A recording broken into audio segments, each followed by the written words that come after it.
Bonjour et bienvenue dans les rendez-vous partenaires. Chaque trimestre, l'Observatoire Thémis Aid Advisory recense le nombre de procédures collectives des entreprises de plus d'1 million de chiffre d'affaires.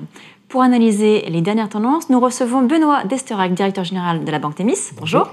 Xavier Bailly, associé restructuring chez Aid Advisory. Bonjour. Bonjour.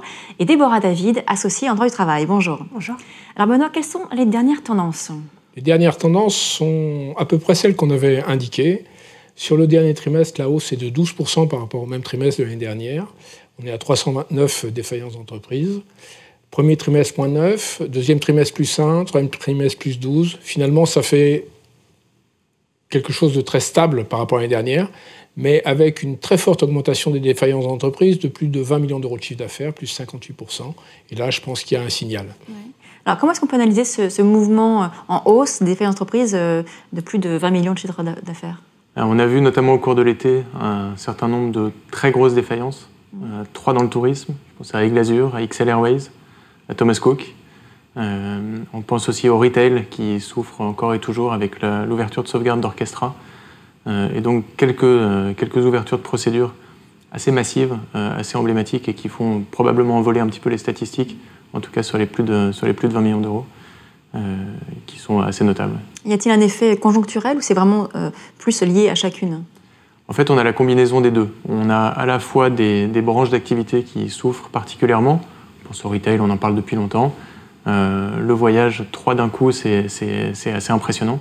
Ça faisait longtemps que ce n'était pas arrivé. Est-ce que c'est toute la filière qui souffre? Vraisemblablement, il y a des tensions. Après, chacune de ces entités a ses propres soucis, ses propres trajectoires qui font qu'elles sont plus fragiles que les autres. Et enfin, l'industrie, la filière automobile souffre particulièrement en ce moment aussi, avec un effet sur les sous-traitants qui vient s'accumuler entre les difficultés que certains avaient eues avec les constructeurs allemands depuis déjà 2 ans et les normes de pollution. Un ralentissement maintenant beaucoup plus général que sur les seuls Allemands sur les ventes, et donc des difficultés particulières sur ces secteurs d'activité. Déborah, en tant qu'avocate en droit du travail, quels sont les moyens d'éviter les procédures, les plans sociaux? Il y a des outils aujourd'hui qui existent et à la décharge de ces entreprises-là dont on constate la défaillance aujourd'hui, ces outils sont très neufs et ne pouvaient pas être utilisés par ces entreprises.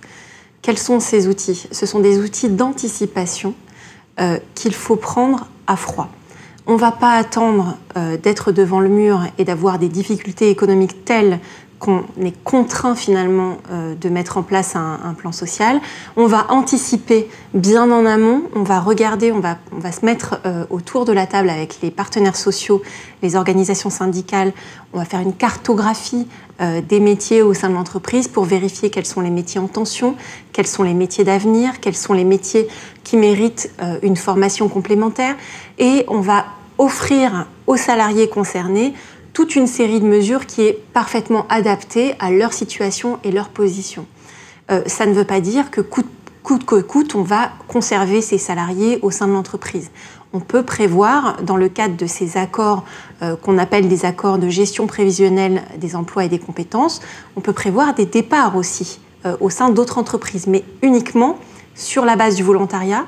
Une fois que les salariés sont prêts, donc soit ont retrouvé un autre emploi, soit souhaitent se reconvertir à un autre métier et bénéficier d'un certain nombre d'actions de formation. Mais tout ça, encore une fois, ça doit se prévoir bien à l'avance et pas au moment où on rencontre des difficultés, mais en amont, lorsque finalement l'eau est calme. Donc on risque encore de voir, ou selon vous, encore un certain nombre de procédures collectives à venir. C'est un risque. En tout cas, aujourd'hui, les gens ne connaissaient pas ces nouvelles mesures, donc n'ont pas pu les anticiper, n'ont pas pu les mettre en œuvre. Et il faut surtout qu'il y ait un dialogue social dans l'entreprise. Absolument. Au-delà du dialogue social, en fait, là on parle de procédure collective, mais il y a aussi tout ce qui se passe avant. C'est-à-dire tout ce qui se passe en prévention. Et nous, en tant que professionnels du restructuring, on arrive souvent dans des situations où la prise de conscience est un peu tardive. Et en fait, cette prise de conscience tardive fait que tout le monde veut restructurer, y compris sur le plan social, avec les outils modernes qui sont faits pour être plus flexibles, moins traumatiques, moins coûteux, etc.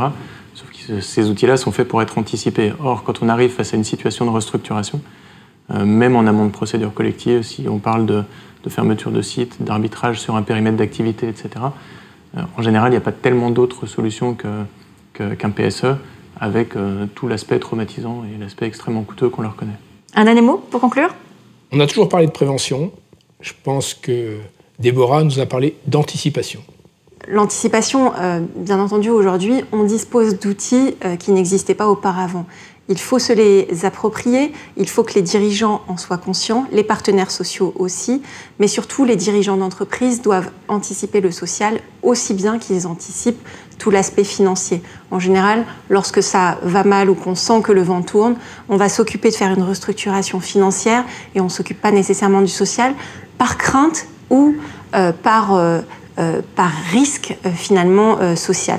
Mais là, aujourd'hui, on a ces outils qui permettent de façon totalement sécurisée d'anticiper, de transformer l'entreprise sans procéder à des restructurations. Il y a, je pense, une caractéristique particulière de ces outils-là, c'est qu'ils reposent sur un accord majoritaire avec les partenaires sociaux. Et que non seulement il faut être d'accord sur les outils et sur la démarche à employer, mais avant même cela, être d'accord sur le diagnostic de la situation réelle de l'entreprise et de ses perspectives. Et je pense que c'est un très bon axe de travail pour justement prévenir toujours plus. Merci beaucoup. Merci. Merci.